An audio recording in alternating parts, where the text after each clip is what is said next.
Coming up, your Brooklyn Nets bounce back in a big way on the road in Miami. We glow in the elation of picking up a critical win, re-cementing themselves in the playoff picture, and break down how it all went down. Coming up next.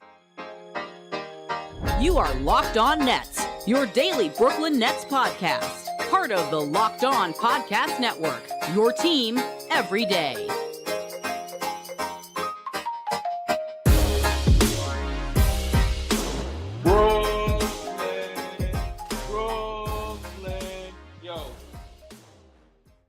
Yes, my friends, it is the Locked On Nets podcast right here on the Locked On Podcast Network. It's your team, even on Saturdays, the Brooklyn Nets. I am, of course, Adam Armbrecht, breaking down the New York Football Giants on the One Giant podcast, the New Jersey Devils on the Devils Puck Luck podcast. Not seen here tonight, Doug Norrie. It's Saturday, day off for him, but he always remains the owner-operator of DFSR for all your daily fantasy sports rankings from DraftKings to FanDuel, He's got you covered. We thank you for making us your first listen today. We're free on all those great platforms. And we tell you, this episode, bonus episode, is still brought to you by FanDuel Sportsbook, official sportsbook of Locked On. Make every moment more. Visit FanDuel.com/Locked On today to get started. And where we start, my friends, is with a 129-100 absolute beatdown for your Brooklyn Nets over the Miami Heat on the road, coming off of what felt like one of the more heartbreaking losses of the year in recent memory for the Brooklyn Nets. Thursday night, second game against the Cavs. The Nets come up short in ways that were very much self-inflicted. Someone posted up how the lane violation from Donovan Mitchell on that second free throw, nobody cared. The Nets cost themselves that game. And it really made you question whether or not this team, that in the absence of Miami playing games over these last few days, had fallen out of the 6th seed into the play-in game. And we're walking into tonight basically saying, hey, our season, playoff season, as far as staying out of that play-in game, is on the line. That's what it came down to. And to have this team respond in this way, and Jacques Vaughn talked about this in the postgame, these cliche terms that we always throw out: resolve, determination, feeling like you're figuring things out, and it's just about putting it together for 4 quarters.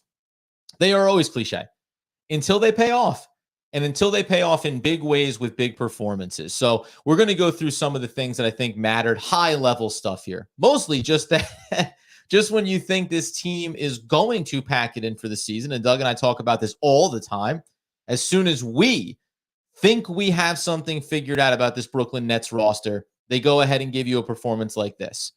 And guess what?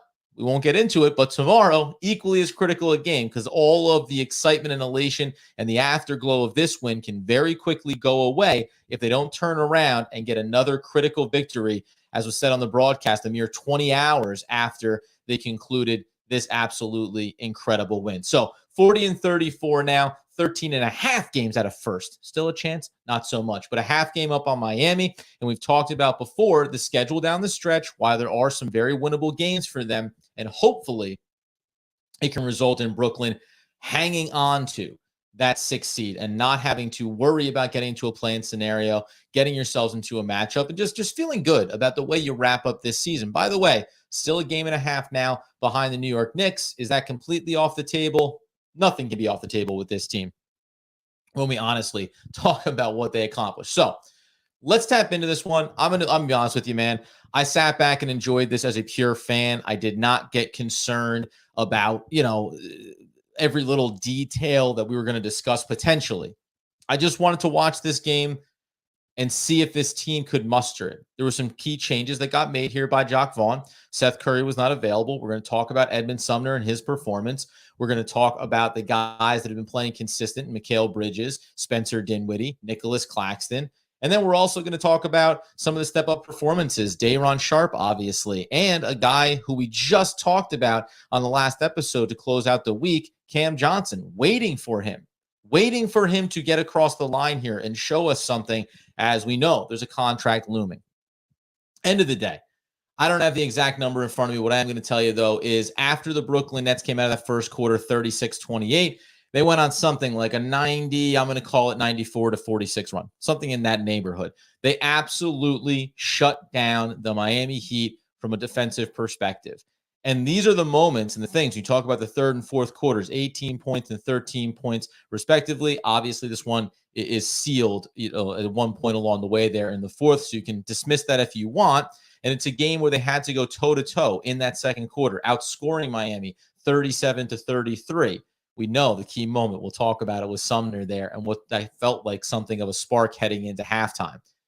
But this is what this team needs to be capable of doing. Now, can they string together back-to-back quarters like they did tonight? 37 in the second, 39 to open up the third quarter? I don't know. But when it's all clicking, you can see how when they go a little bit deeper into their roster, when they have guys like Joe and they get a little bit something from Sumner and Cam Johnson gets back on track here, all of a sudden you get that familiarity of the waves that this team can send at you. I think one of the things that's also key to consider in this one, not to take some of the shine off of it, is Miami. When we think about a team like the Cavs, and you have Jimmy Butler, you have whatever Kyle Lowry is at this point, you have Bam Adebayo. But I think Miami is a team that a lot of rosters would say, a lot of back end of the playoff kind of rosters, play-in teams would say, we can go a little bit toe-to-toe to them for stretches. Now, whether or not you can sustain it, that's a whole different story. But there is not the Donovan Mitchell matchup here for the Brooklyn Nets to have to deal with, right? That was so key in those two games against Cleveland, having to deal with the backcourt. And Doug discussed what went better for them, for the Brooklyn Nets, in switching, specifically when it came to Darius Garland. So there's some things that I think are favorable in these matchups in a game like this, but ultimately you just needed the big performances. So let's just touch on the guys that I think are easy ones to point to. Obviously, Spencer Dinwiddie comes up short on the assist numbers, but puts together another consistent line and came through with a couple of key buckets. Had that walk-up three in the second half that felt very much on brand for him. 15 points, 9 assists, 7 rebounds, just 4 of 11 from the field, just 2 of 5 from beyond the arc, but got to the line 6 times and knocked down 5 of those. Solid game from him. Mikal Bridges, 7 of 19 from the field. Not a perfect performance. Struggled from beyond the arc, 3 of 9. But where's the part of his game that we talked about more in recent weeks? The free throw shooting. Got to the line 11 times. Doug and I discussed how Mikal Bridges, what would need to improve in his game, and Doug had it very much on the tip of his tongue, getting a little bit bigger, a little bit stronger, which maybe he's not going to do at this point of his career, 26, 27 years old. But because there's going to be physical matchups that are going to be harder, there's some difficult assignments in this game, certainly, when we think about the Miami Heat. So getting to the line 11 times, forcing the issue, and then knocking down 10 of those obviously matters in a big way. Also, the 7 assists for him, right? Distributing. We talked about with consistency how the extra pass, the extra play, rewarding the other guys for being in the right spots matters so much. Mikal did that in this game. 3 rebounds to go along with it, a couple of steals along the way as well. 27 points. Doesn't hit that 30 mark, but still gives you another consistent performance, staying just inside of this starting unit. Then it's the bounce back games for me. Pause. Let's not gloss over Nicholas Claxton, who in 34 minutes went 6 of 7, only got to the line a couple of times, but knocked them both down, and then gave you 10 rebounds, 4 assists in this game, 14 points for him, 3 blocks. That's just standard issue stat line for Nicholas Claxton. But then we get into the bounce back performances in this starting unit. I came out of that last game against Cleveland, said it to Doug, hey, at some point here, you got to move off of Dorian Finney-Smith in the starting lineup. Now, let's be clear. Both he and Cam Johnson played 25 minutes apiece in this game, and there's guys that came off the bench, like Royce O'Neal, who continues to play big minute chunks, but then we're going to get into the other guys as well. But when you look at both of their performances and you see Dorian Finney-Smith give you 2 of 5 from deep, 5 of 12 from the field, 6 rebounds, 12 points, an assist along the way there. This is looking over what they give you defensively in their games. That's the kind of performance you need from him. You can live with him being in the starting lineup if he gives you 25 minutes like this. Cam Johnson, on the other hand, critical performance from him. 9 of 13 from the field, 5 of 8 from beyond the arc. Did it in a lot of different areas of this game on both ends of the floor. 3 rebounds, 4 assists, a steal, 23 points. Needed him in a game like this when you feel like you're going to bounce back after a first quarter. You needed a guy like him to be able to give you those big waves, the second, the third, and to put this one away when you're leading. Jacque Vaughn specifically on Cam Johnson in the postgame said when asked about his struggles, listen, this is a guy, and this is a very Jacque Vaughn response, I think. I don't just look at what he's doing from a shooting standpoint. He needs to score. We get that. But he also says that he's been leading the team in charge taken, right? So there are defensive things that he can bring to the table. The problem is when Dorian Finney-Smith has been struggling, you're not getting key contributions off the bench. You look back to your starting lineup, you look at the guys that check their boxes consistently, Bridges, Claxton, Dinwiddie, and then you say, who's going to step up for us? Cam Johnson has to be a part of that. So that's the starting rotation for me. And a starting rotation that I just think did an absolutely excellent job. Excellent job in being the better unit on the court tonight, right? It doesn't take a lot in a game like this when you win by nearly 30 points to look inside of all of the plus numbers coming in there inside the starting unit, and then flash yourself over and take a look at the starting unit for the Miami Heat. Nobody's doing damage against you tonight, right? Only one player over 20 points in that starting unit. It's Tyler Hero in 33 minutes with 23 points. Nothing coming off the bench except for Strauss, who's obviously going to be that type of guy for you. 9 of 14, 5 of 9. Honestly, those two players right there, right? That's 23 and 23. 46, nearly half of Miami's total points for the evening came between those two players, and they both played to a tremendous minus number. Why? Because he got beat up. I mean, that's just the way that those numbers are going to look. But this was the kind of night where 6 of 13 from Butler, 8 of 14 from Adebayo, 7 rebounds for Adebayo. And that's where we're going to go next, my friends. What were the performances from supporting players that mattered so much, including that adjustment from Jacque Vaughn, getting Edmond Sumner out there in the absence of one Seth Curry? How did that look? How did the Brooklyn Nets really take it to Miami? We'll continue to break it down. We'll continue to have a heck of a lot of fun, quite frankly. But before we do that, I'm going to tell you about our friends over at Ibotta. Ibotta, from groceries to school shopping and getting a little something for yourself. You know you're already doing it when you're using Ibotta. That is because if you're watching your closet grow after purchasing all of those season's latest trends, I know I like to keep myself in fashion. How about also watching the cash back grow with each purchase with Ibotta? You can earn cash back on every shopping trip. Ibotta gives you cash back on hundreds of grocery items, from produce to personal care to pantry goods. Either link your loyalty account or upload your receipt after you shop, and you'll get cash back. It is that easy. The average Ibotta user earns $120 a year in real cash back. That could cover the cost of an entire shopping trip, or you could even use cash back to buy that flight you've been eyeing. Maybe fly down to Miami the next time the Nets play the Heat, because you just want to be there for what will obviously be another massive victory. Right now, Ibotta is offering our listeners $5 just for trying Ibotta out using promo code LOCKED when you register. Just go to the App Store or Google Play Store and download it for free. The Ibotta app is there, and when you get it, you go ahead and use the code LOCKED, just like our podcast network. That is Ibotta, IBOTTA, in the Google Play or App Store, and use code LOCKED. All right, now let's talk about those other fine fellows that were a part of this process for the Brooklyn Nets. These are the other guys. I could sit here and talk to you about Royce O'Neal because he's been so consistent for them over these last couple of weeks, even in spite of the losses. He was a plus 13, only 8 points, but this is the guy that matters beyond the stat line. 3 rebounds, 2 assists, a steal, 2 blocks, 3 of 8 from the field, 2 of 4 from deep, right? But we're not going to go there. And we're not going to go into Joe Harris, who in just 15 minutes of action knocked 2 of 5 down from beyond the arc, couple of rebounds and an assist. Again, plus 8 in the column with just 6 points. No. We're going to first talk Edmond Sumner. We're going to do it a little bit out of order because Sumner did exactly what we've all been talking about him being capable of doing. 15 minutes of action, 4 of 7 from the field, 1 of 2 from beyond the arc, gets to the line 3 times, knocks them all down, grabs your rebound. He ends up being a 12-point performance for you off the bench. Let's start at halftime, or about 4 seconds before halftime, right?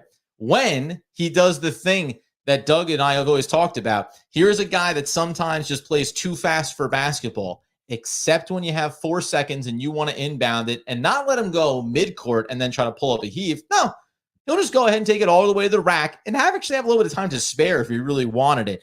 That, to me, was such a nice little spark, not just for the team, but for him, right? Hasn't gotten playing time. Jacque Vaughn talked about it. The be ready guys, you want to be able to say, he said, talked to him a couple days ago, even before he knew that Curry wasn't going to be available, and just said, listen, there's going to come a time when we need to call on you, and it's going to be your opportunity to step up. Now, there's multiple things that I'll highlight just about his game from a high level that I think makes a lot of sense for Jacque Vaughn to include him in the rotation going forward. So the first part is the obvious one, the defensive side of things, right? He's a little bit longer. He's known to be a more consistent and solid defender than anybody else that you're putting out there when we talk about Seth Curry, we talk about Cam Thomas, even if we talk about different matchups in the backcourt there where Joe Harris is going to be coming in, right? So you feel like you have a level of consistency there. And you like that. And then there's a couple of plays that he had on the defensive end that I really thought emphasized it. It's also nice when you have, either a hero matchup, you can get yourself onto a Lowry, smaller guys, easier as well.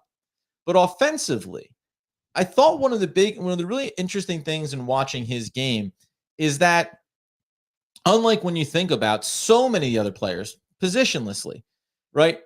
Joe Harris, spot-up shooter from the outside. Royce O'Neal on the offensive end. You want him to knock down some of those outside shots for the most part. Be a little bit of an on-ball facilitator. Bring the ball up the court in this iteration of the team. And Seth Curry, too. Now, he can create on-ball for himself. We know that. But there were a couple of really good sequences where Edmond Sumner off-ball was making himself available baseline under the basket on the offensive end. Got a couple of easy looks around the basket. And I think that that's a difference when we look at how this roster is currently constructed and having some level of balance there, right? Mikal Bridges is going to do his thing. He has the mid-range locked up. When he gets to the perimeter and it's flowing, that's a good thing. We now have Spencer Dinwiddie, who is facilitating the ever-living F explicit tag saved out of this team right now. And he can drive and get at the basket as well. And then you think about like the tiers down behind him. Cam Johnson, you wanted to be a two-way player, a 3-and-D wing, but you also can dribble, put the ball on the deck, get towards the basket a little bit. But having a guy that has off-ball speed and quickness and can kind of get lost in the shuffle a little bit and then pop up in the right spot, I really thought that was something that worked effectively in his minutes tonight and can be effective going forward. And Sumner's not a perfect player. We all get that. But Curry isn't either, right? There's no perfect fit here for Jacque Vaughn to go to off the bench. I thought that tonight he showcased why he's deserving of. Look at these minute shares, right? 15 minutes, yeah. Edmond Sumner is deserving of 15 minutes. And whether or not, as we've discussed, this could be about the fact that you have these veterans and you're coming out of the deadline and there's holdover guys and there's some level of respect that you want to pay to them, I can appreciate that. But for personal reasons, Seth Curry was away from the team. He's going to be away from the team tomorrow. There's a big opportunity here for Sumner to take this performance and then duplicate it. Show that you can do that, because a little bit of rust coming in here off of this as well, right? Show that you can duplicate this kind of performance, and then all of a sudden you've got a conversation going forward, right? If he disappears, then I think it lends itself to that idea of, well, some nights yes, some nights no. Some nights Curry's on, some nights he's off. When Curry's off from the perimeter and then the defensive liability is there, yeah, then it becomes a bit of a bummer. But if Edmond Sumner can show a level of consistency and reliability on the offensive end, you get the upside on the defensive end, that can be a winning combination, I think, for him to see at least consistent minutes. Night in, night out, matchup based. Hey, it's not clicking for Joe. Give me some of Sumner here. For the perimeter looks aren't nearly as strong and consistent as anybody else we're going to talk about. But the point being is you want to have those options. And it's really hard to look at that kind of performance and think that he's not deserving of it. Coming up here in a second, we will tap into who? Oh, the man. Not the man. Maybe the myth. Maybe the legend. That is going to be one Day'Ron Sharpe. The high-energy ball of fire that he was. And it's funny. We talk about Day'Ron Sharpe. I think we're going to go ahead and put him down for our Nissan Most Electric Player of the Week. Now, Doug gave one of these out on Friday. But I'm giving another one out here. And it's going to be for Day'Ron Sharpe, because in tonight's game, in the first half especially, when you're looking around for that spark, when you're looking for energy, here's a guy that just in 14 minutes of action gave you 8 rebounds, also gave you 2 assists, a steal, a block, 9 points, 3 of 3 at the line to go along with it. And that's what makes him my Nissan Most Electric Player of the Week, brought to you by the all-new, all-electric 2023 Nissan Ariya. You know that this is a Day'Ron Sharpe kind of award. Why? Because he's brilliantly fierce, getting after those rebounds. He's fiercely elegant. Elegant is a word that, yes, I am using to describe Day'Ron Sharpe's game. Stunningly powerful, elegantly powerful. Of course, we know that the 2023 Nissan Ariya is pack you pin to your seat power and premium intelligence all in one EV. The all-new, all-electric 2023 Nissan Ariya, the EV for people who love to drive. Shop now at nissanusa.com. And here we are, friends, at the Day'Ron Sharpe segment of our podcast. This is, people were asking this as the game's going on, early flow. Is Day'Ron shown enough to be deserving of the backup center role? Why has it taken so long to put him into this role? There are still plenty of holes in his game. We get that. So we don't need to sit here and joke about the fact that Day'Ron Sharpe is an elite level player that can do it consistently. However, in spite of the fact that some of the pick and roll stuff defensively, right, sometimes there's lapses there, and that can be a struggle for him. If we're going to look and just think about the fact that he had 6 offensive rebounds, again in this game, 8 total, and he did it, by the way, with only 1 personal foul across 14 minutes, that's exactly what you need. In a team that is still going to go with Royce O'Neal, maybe he's going to use some spot opportunities for Yuta Watanabe, but is going to run with the Dorian Finney-Smith lineup. They're going to run smaller lineups, right, with Claxton out there as well. Okay, but if you can get a guy out there that can play physically, that can play with energy, and can play under control to avoid those fouls, then there's no reason that you can't move forward with Day'Ron Sharpe in the short term as the backup 5. Now, are there going to come games, whether it's in the play-in, the playoffs, the matchups, etc., where he's not even going to sniff the court? Of course.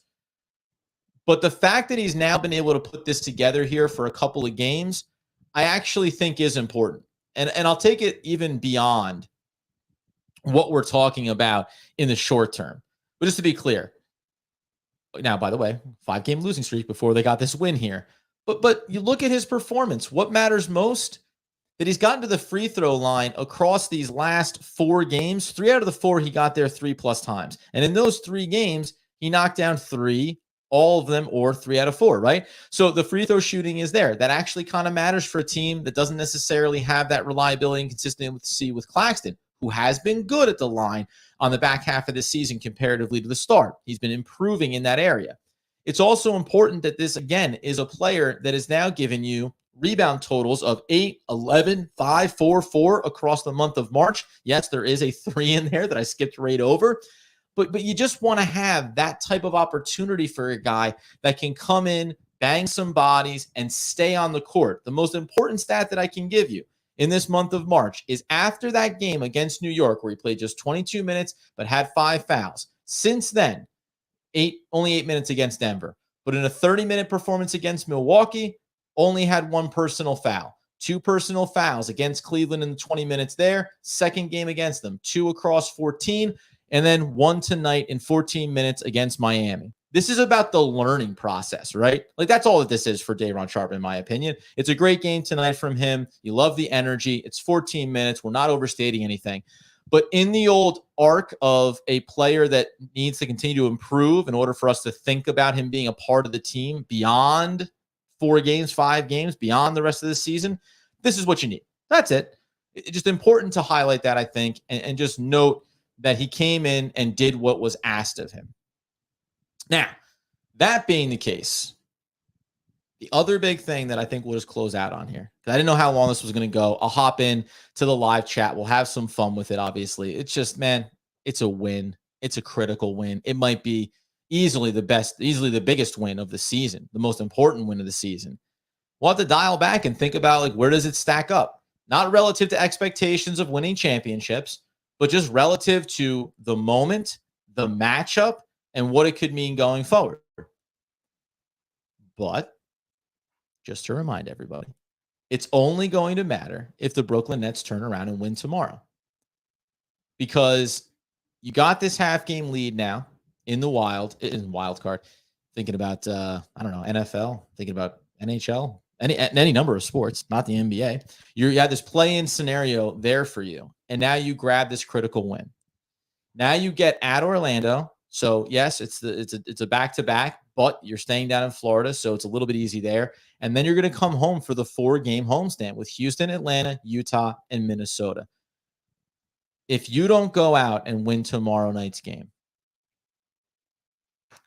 this all goes away. And I'm not trying to bring things down here in this moment because it's a great win.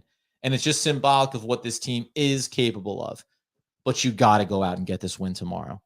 You have to go out and get this win tomorrow. Because, by the way, when you look at where Miami currently stands, being a half game back and what the remainder of their schedule looks like, they have Toronto and then New York on the road, both of those. So they're going from, that'll be not until Tuesday, by the way. So they get a couple of days off here. They'll play Tuesday and then Wednesday up in Toronto, then back in New York. They get home for Dallas, who's obviously reeling right now. But then they go on the road for 3 straight games, Detroit, Philadelphia, and Washington. You know, all these games are winnable. Where is Philadelphia going to be at that point of that game? We talked about the other day how that matchup when the Nets play them at the end of the season might actually behoove the Philadelphia 76ers to lose that game to us, to cement us in the playoff spot, maybe to take them on in the first round. So all these things matter. But Miami is going to turn right back around here and get on their winning ways, right? Like, they did lose to Orlando back on the 11th, obviously. But this is their 3rd loss in the past 8 games. You know, they've been playing strong basketball. They beat Cleveland. They split that back-to-back with them that they had on the 8th and the 10th of March. They beat Utah. They beat Memphis. They lost to Chicago. Not a non-critical loss necessarily. Detroit, New York. So there's wins out there is the point for them. So Brooklyn can't afford to dial up after coming off a horrendous loss to Cleveland on Thursday. And just think about that. If they had won that game against Cleveland and then came out with this performance, we'd be thinking even that much more differently about what this team could be accomplishing in these moments, because these now are high leverage games that they're playing. So you got to go beat Orlando tomorrow. And Doug's going to be in talking about that one for you. I can't help myself. I'm just going to say before we close this one out, if they had beaten Cleveland, they'd be just a game back of New York right now for that 5 seed. We'd still be having that conversation. And now you would have separated even further the gap between you and Miami. Now you'd have the full game cushion here. But you didn't. You didn't get it done. But you can go get it done now, starting with tomorrow night's matchup. So an absolutely incredible game, man.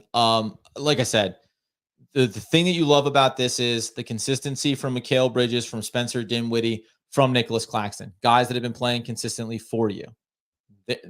That's the boxes checked. And by the way, in his role, which is as close to being a starter as anything with the minutes he plays, Royce O'Neal as well, consistency.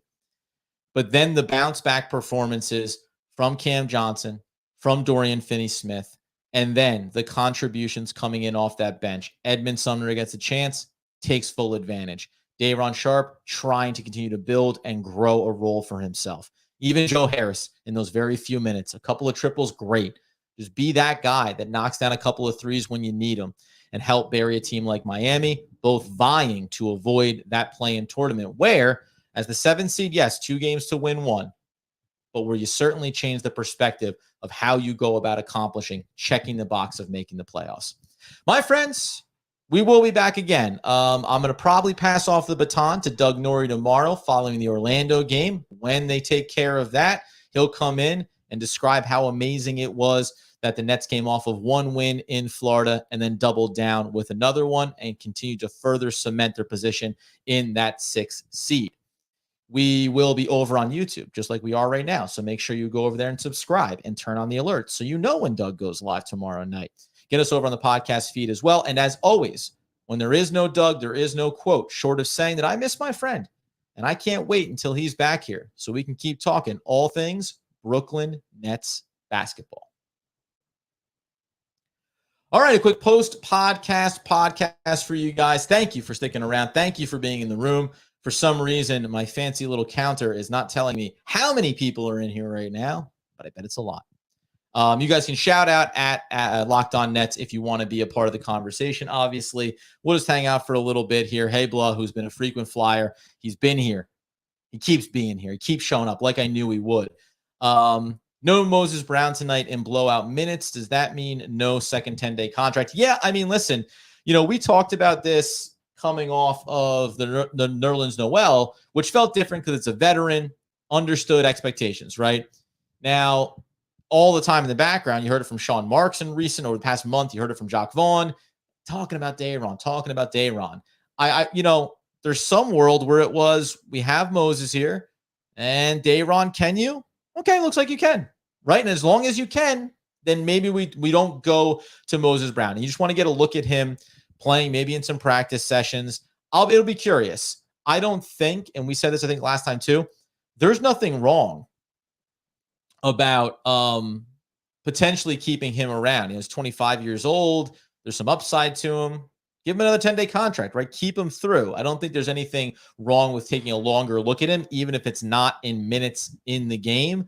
But you are also safeguarding against any type of injury, right? Somebody going down, somebody missing games. You still want to have at least that option. But in this moment, until he debuts, he hasn't debuted. But even with Noel, there was a couple of games while he was ready on the roster in the 10-day mode, and it took a couple before he even saw the court. So it can be the same thing for him as well.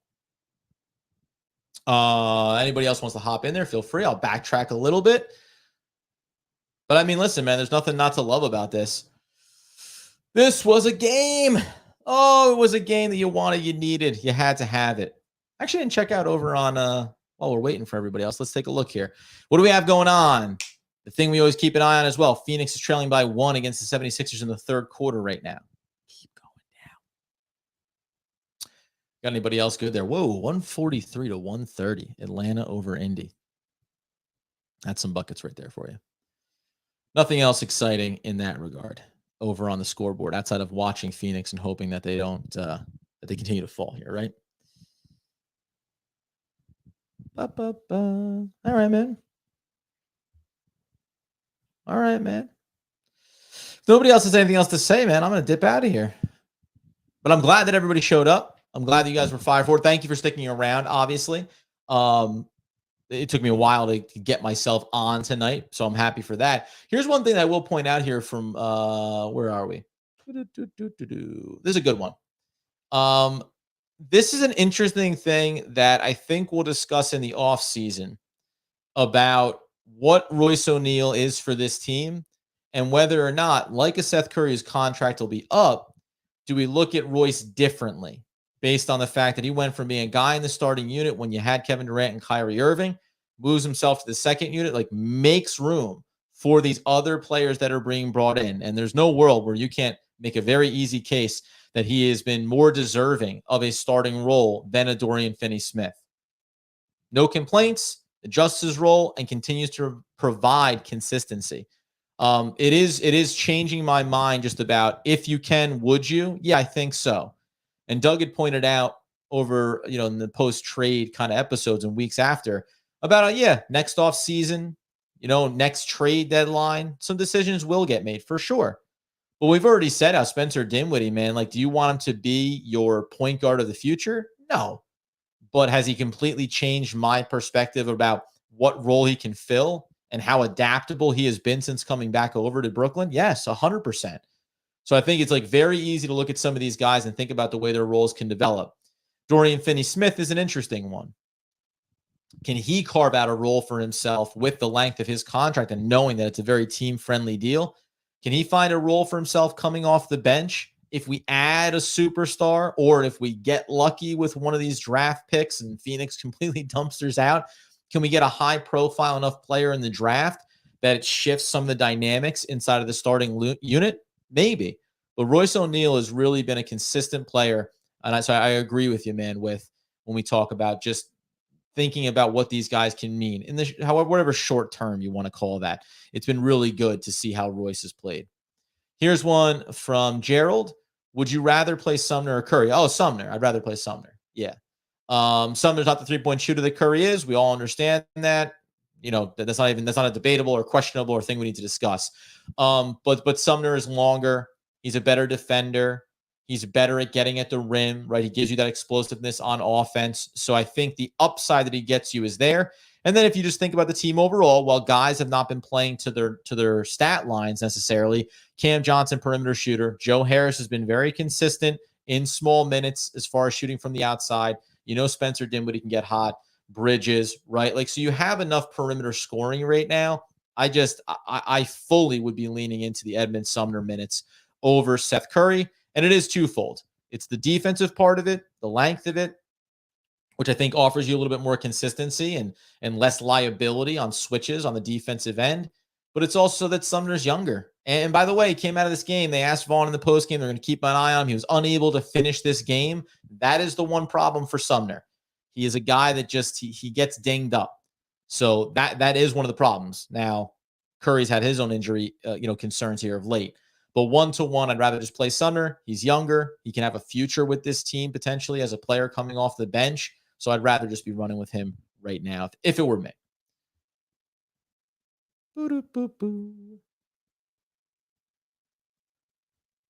Yeah. Well, what's funny too, I'll say, Ro, about Royce is like expectation. When it's Kevin Durant and Kyrie Irving and you're thinking about this team winning a championship, Royce O'Neal, you're like, hey, man, serve your role, right? When you got a wide open triple, you got to knock it down. I think what has been so easy to be won over by is that this guy brings the ball up the court now in the second unit sometimes, right? He's facilitating. He's picking up assists. He's also doing some of the good things on the defensive end. He's also giving you like quality shooting performances with relative consistency. I'll go back into what his game log has been of late.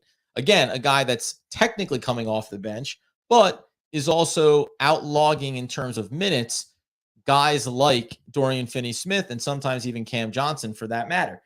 27 minutes tonight, just 3 of 8 from the field. But again, 2 of 4 from beyond the arc. He was 2 of 5 the game prior. Had a clunker against Cleveland, just 2 of 7, but was 4 of 9 from the field overall, right? And then when you extend it down into those other categories, last 3 games, just 2 assists per.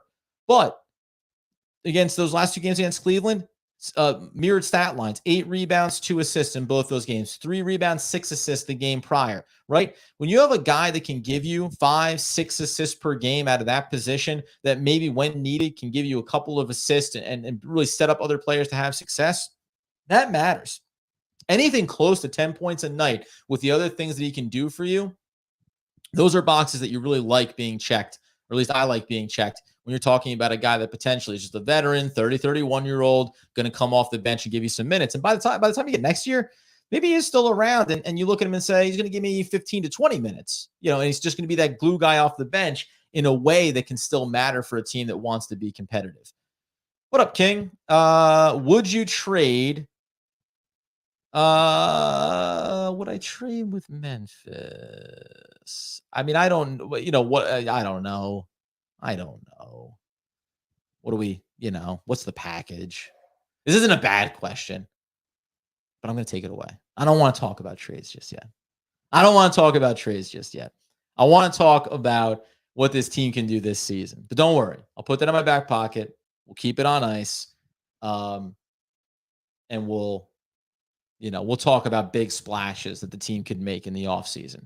And that is a big topic of conversation. I'll say this. What they should do in the offseason, right? You have all the capital. Go out and all in. Go get that guy. Or give it a beat. See what this team looks like. Go through the draft. See where your assets stack up, right? And just kind of get back to neutral. Find out that before the deadline next season, you're still a team that can be in that 6th and 7th seed conversation in the Eastern Conference. If you can come back and do that, then you can build from there. Yeah, I know. You're going to miss a lot of these guys that aren't going to be here. There is going to be turnover. We know that much. Is this the best game they have played since losing Kyrie and KD? Yeah. I mean, it's hard to say not, right? I mean, 129-100 against the Miami Heat team that has been playing very well of late in a game that was legitimately, I mean, again, like it's worth reiterating. You go back and you look at the standings. We know that they get the half game up here, but they were going to drop. They were going to be dropping down into the 7th seed where Miami now sits. And in theory, Atlanta won And while you don't think they're going to catch you, you have a head-to-head. So they can get a full game back on you there, right? So instead of being 2.5 up on Atlanta and just wondering, right, are you going to fall out of it? And then at that point, you don't get the benefit, maybe slipping a little bit because then Toronto's right there. I mean, it's all relative to think that would happen over the last handful of games here, but right, you only have 8 games left. To fall that much would be a travesty. But if you had lost this game, and let's say it felt like the first Cleveland game, you'd be sitting there going, yeah, I don't know, man. Maybe the wheels are going to come off here. And then Orlando, who just beat Miami the other night, right? Like you can get beaten by Orlando. So yeah, you have to put that. This has to be all elements considered. This is the best win that we've seen this entire season. Yes, I said this earlier. I said in the episode. Take away championship aspirations, right? Name a more critical moment where the team came up in a big spot. Gerald back in here. If the Nets played the way they play tonight, any chance we win a playoff series? No, I'm thinking no. Because even if we look at it right now, so like the 6-3, right, the 3-6 seed, that's going to be with Philadelphia. And while Bam Adebayo is a great player, he's not Joel Embiid. And that's going to present a certain problem with consistency that I just think is going to be hard over a 7-game series to do anything about. And then if you got into the Boston matchup, or if you got into the Milwaukee matchup somehow, there's all those issues that you're going to run into over 7 games. But it's funny, and I think Doug wouldn't be swayed by this in the grand scheme of things. I think I've been like very open to being swayed by these games, and even losing on what was a miserable last 60 seconds against Cleveland the other night. I still walk out of it going, well, you went toe to toe, right? You went toe to toe with them. They can get you when it's clicking. They can get you. I didn't talk about inside of this game here. Let's run down these stats real quick. When you go back and you look at this game and you go inside the box score, and pretty much, and I think someone else has mentioned this over on Twitter at one point, like just where it looks when you talk about making threes or not making your threes. But here's a game where the Nets took 9 more shots than Miami. And the Nets aren't usually on the higher side of that. They made 45% of their threes. That's going to matter. Go 18 of 40. It's going to matter. Knock down your free throws and get to the line more times, right? If Mikal Bridges can put pressure on defenses, Spencer Dinwiddie, right? If you can get to the line and then reward your team with free buckets, that's going to matter.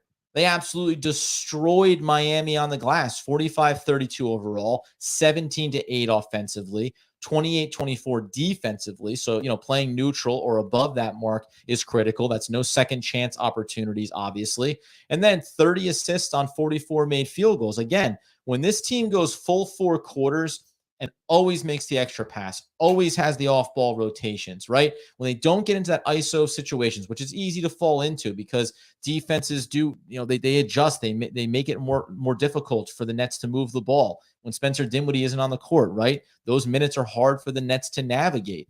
But when they play like this, do I think that you could go into a series and say, yeah, we're taking a game off the 76ers? Yeah, because there's always a sleepy game mixed in there. And do I think that you could play the 76ers as a 6th seed in the first round and lose the series 4-1, but play 3 games close, right? Be within 2 to 3 possessions in a couple of games, and then maybe get burnt in the closing 3-4 minutes. Yeah, of course. They've at least shown that. They've at least shown that they are capable when they are doing all the things they need to have happen right, that they can get there. My curiosity really is going to be, what do they do in terms of rotations? Because when they get short with them, it's a little bit tricky about getting consistency, right? Normally, the rotations get shorter in the playoffs. I can make the argument that the Nets, the Jacques Vaughn should be willing to say, hey, when I think something's going to work, I'm going to try it. When it doesn't, it's a short hook, and I go to the next possibility and then the next possibility. And if I can find a hot hand, if I can find good matchups game to game, then maybe that actually helps us catch a team off guard. You're not going to win at the highest level. The top one or two players on the court every game in the playoffs is always going to typically be on the other team. But you can win in the margins on some of the depth pieces. So it's going to be fun, man. It's going to be fun. I saw the pushing for 5. Well, I want to see what this is here. Wouldn't you want the Nets to make the playoffs? Other streams think the Nets will get embarrassed. I don't believe. Oh, no. Yeah. Oh, no. But we talked about this before. Like, if they don't make it, then you turn your attention to lottery picks and blah, blah, blah. No. I want the team to make it. I want the team to make it. Like, I want the Nets first to make the playoffs and avoid the play-in game. And then if they're in the play-in game, I want them to win the play-in game and then make the playoff seeding official. Yeah, I have no energy for screw it. You're not going to win anyway in the playoffs. You're going to get beat by Philly or whatever the matchup is. Why not just dumpster these last 8 games? Try to push yourself towards the lottery. I don't care. And I understand in the grand scheme of things, you want to try to get that opportunity. I think that things like this matter. Back ends of seasons matter. When you get 4 new players in through trade after giving up your superstars and you have draft capital down the road in future drafts, these games matter, man. At least 3 of these guys are going to be a part. Nicholas Claxton, Mikal Bridges, Cam Johnson. We're going to debate this in the offseason, but Cam Johnson, like that is a part of your core going forward. Spencer Dinwiddie can end up having shown you that he should be a part of it over the next 2, 3, 4 years. I said, maybe there's a contract that makes sense that isn't 20 to 25 million a year, but there's something that can make sense where he doesn't have to move to another team again. And you get to keep a guy that clearly knows how to be adaptable to what's being asked of him. If these guys are going to be part of the team, then these guys matter going forward and these games matter going forward. So no, I shake my head at that. And I say, nay. Nets fans want to get swept 4-0 again. It'll be humiliating. You can't beat the 76ers unless they all get COVID. I know, but who cares? Okay, so you get swept. You know who like to get swept 4-0 in the first round of the playoffs? The teams that don't ever make the playoffs. The teams that are close to the lottery and then never quite get the guy and never get over the hump. I'd rather be there than not be there. You have 0 chance to win a playoff game if you're not in the playoffs. That's the numbers on that. So I'm always going to go for getting that. Last thing I'll bring up here, because I saw Gerald say pushing for the 5. We can just take a little lap around on this, and then I'll get out the door. Can't pull me away on these Saturday night specials. So what do we got here? The Knicks. So the Knicks have a game and a half up on us, and the Knicks' remaining schedule looks like this. Because you have to figure out a way that you can make up a game and a half, not just in your own, and how many games you think you can win. Over the next 8, can the Nets win 5? Yes. Rockets at home, Heat at home, on the road for Cleveland, at home for the Wizards. And this is why it's hard. They get the Pacers twice in their last 3 games. I mean, the Pacers just played Atlanta hard as all heck. But if you look at it, the Knicks have obviously been playing good basketball. Is it impossible to see them even give them losses against Miami, against Cleveland, and then pick another one? Give them 3 losses, right? But they, Washington, Houston, even one Miami game, right? 3 wins. They'd have to go 3 wins here over the back of it to have the Nets have a shot, I think. That would be my statement on that. The possibility of that would be predicated on the Knicks probably going 3 and they only have 7 left. Yeah, 3 and 4. They go 3 and 4 over their final games. I can paint a picture where the Nets still get there, which would be fun. And then last one here. Knowing that Simmons is out the rest of the season, does that take a lot of the pressure off JV? No. I don't think, Ben Simmons steps back on the court tomorrow. Ben Simmons stepped back on the court 5 games ago. Ben Simmons, listen, obviously from a facilitator standpoint, a guy on the ball, like the things that we think he can do in theory, obviously that'd be great, but he hasn't been able to showcase that with consistency. So I don't, that's a whole other conversation. We'll get into the offseason, but I don't think it matters.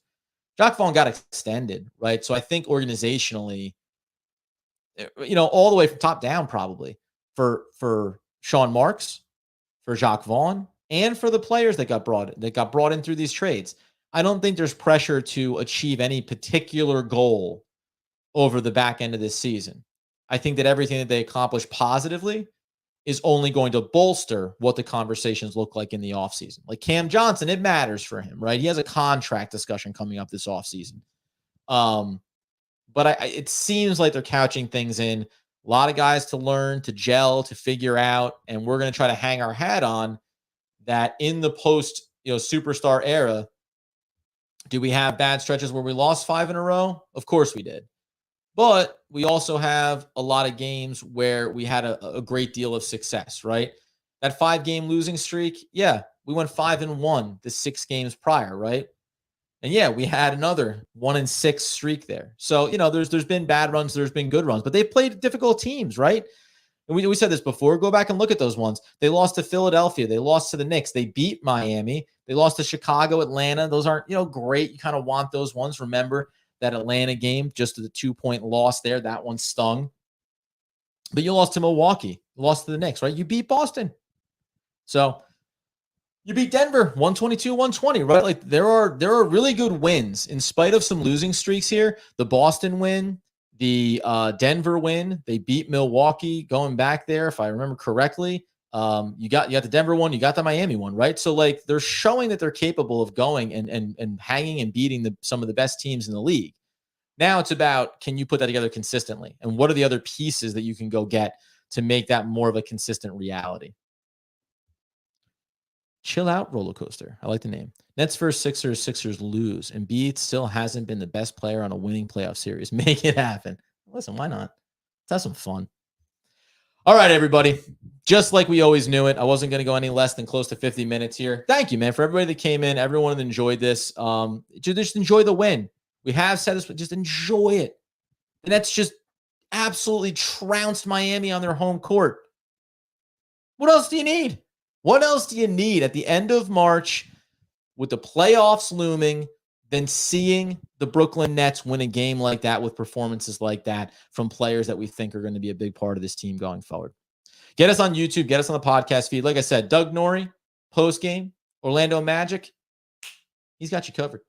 I'll be back in on Monday. We'll be doing our thing as we always do and winding it down, man. 8 games to go. So every game becomes critical. Go get the win tomorrow night. And then all of a sudden we have a conversation. And just to tie a bow on it, if you're talking about those New York Knicks and wanting to just kind of sniff around it, well, it's going to be Monday night. So get the win tomorrow, get a half game closer, and then watch with bated breath Monday night when the Knicks take on the Rockets, and all of a sudden, we're right back into the cycle of talking about trying to grab that 5th seed back from New York. Let's everybody have a good weekend, man. Enjoy your Sundays. We'll be back again next time talking all things Brooklyn Nets basketball.